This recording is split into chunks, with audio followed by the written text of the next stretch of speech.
All praise is due to the Most High family. We back with another Acres anime review. I just finished watching episode 6 of The Water Magician. And a lot happened in this episode, family, so forgive me if I leave out some details here and there, but it was a lot going on in this episode. So last episode, we was dealing with the great title board, right? And so we was noticing some extracurricular activity from the goblins in the dungeon. And so we beat them last episode, but now basically all dungeon activity has like screeched to a halt. There is nothing going on in the dungeon. And this is kind of concerning to us. So the guild master, he say the dungeon's closed. We not doing nothing in the dungeon.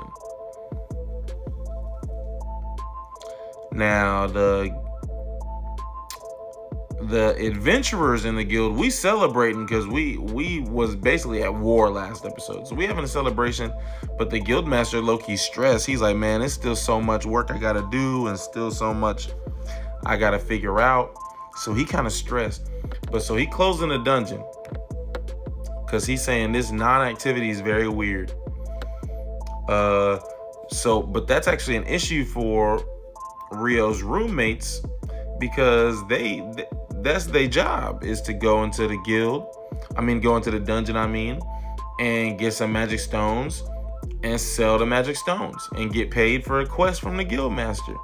So because they don't have employment at this very moment, and because Rio is trying to get his alchemy studies going on, he tells the homies, he's like, well, look, I need some materials to practice and learn alchemy. So if you go out and find me some of those materials, well, not even if, he said, I'll pay you to go and look for the materials. And I'll pay you just to go look. If you don't come back with nothing, you're getting paid. Whatever you do come back with, I'm paying for that too. Because let's remember, family, Rio and Abel took out hella wyverns on the way to Loon. And so Rio's swimming in money. And so, like I said in a review or two ago, Rio's big bro at this point for his roommates. And so it's only right that he put them on with some money and a job, right? We might as well just conclude on that part of the story. They go out and they come back and they bring a couple of stones for Rio to get his alchemy studies going, and so they got paid. And so that was a cool part. That was only part of the episode. It's like 3 or 4 other things that happened, right? But so the guild master had some visitors, like some royal visitors. They were sent by the king or the emperor or whatever to investigate why the dungeon is not active. And this caused a couple issues as far as the guild master is concerned, because they come in here to do a job. They took up all the food that was available for the adventurers.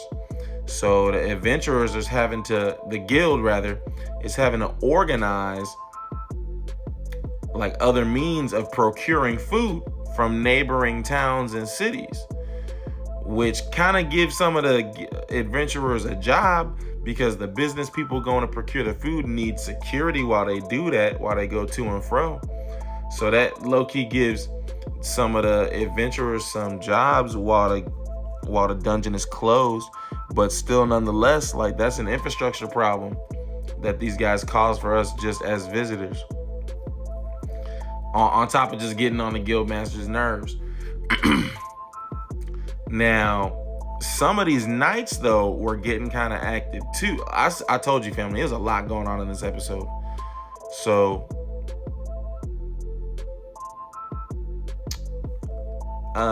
while Rio was coming back to the room after sending his homies off on that job for some alchemy materials, he noticed out the window it's some knights picking on a couple of people. Like, one of them is a guild adventurer.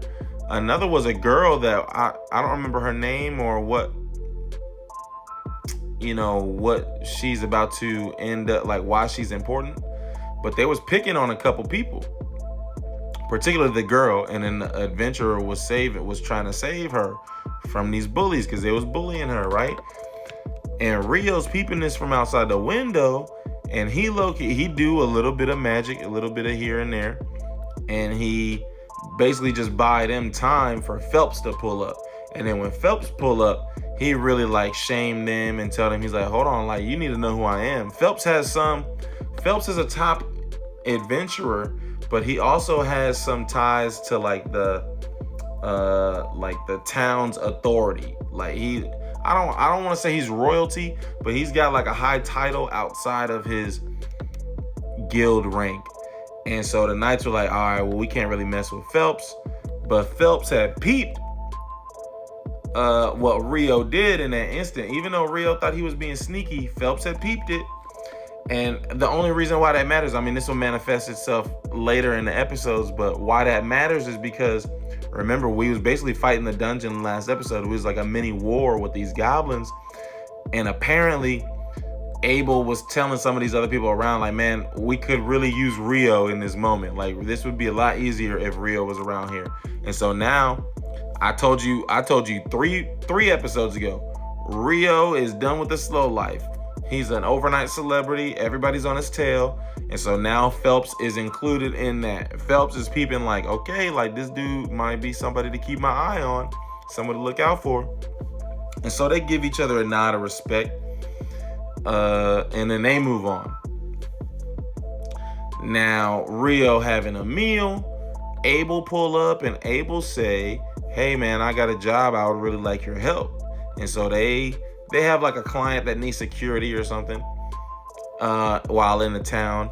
And while they are working, Rio peep that it's some unfamiliar adventurers. And he's like, this is odd because the dungeon's closed. Why would they be here?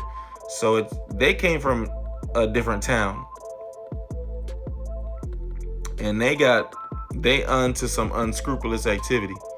So we kind of follow them.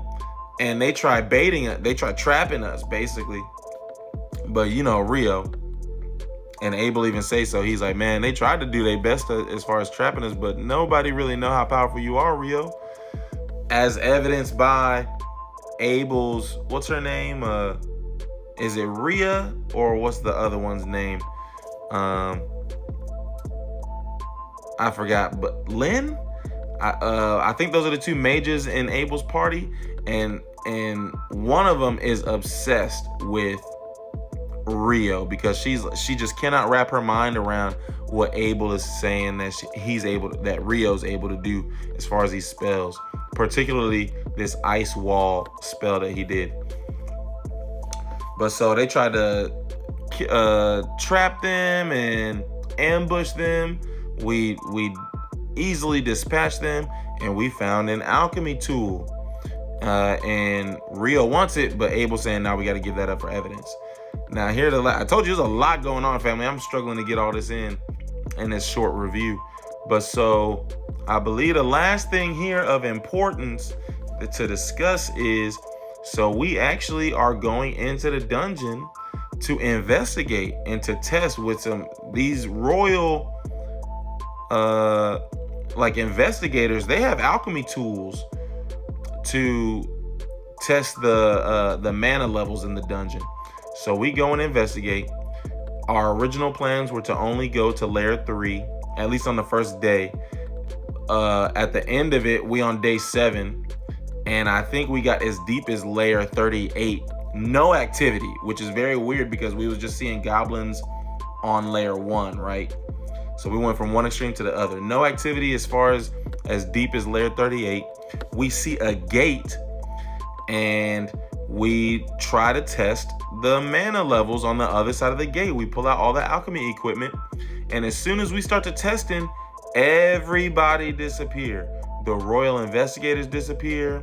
Some adventurers disappear. Abel and the Crimson Sword disappear. So it's going to be a problem. Now Rio's going to really have to figure out this alchemy to find his homie Abel and see what the hell's going on in the dungeon. but I'm excited. Peace and love.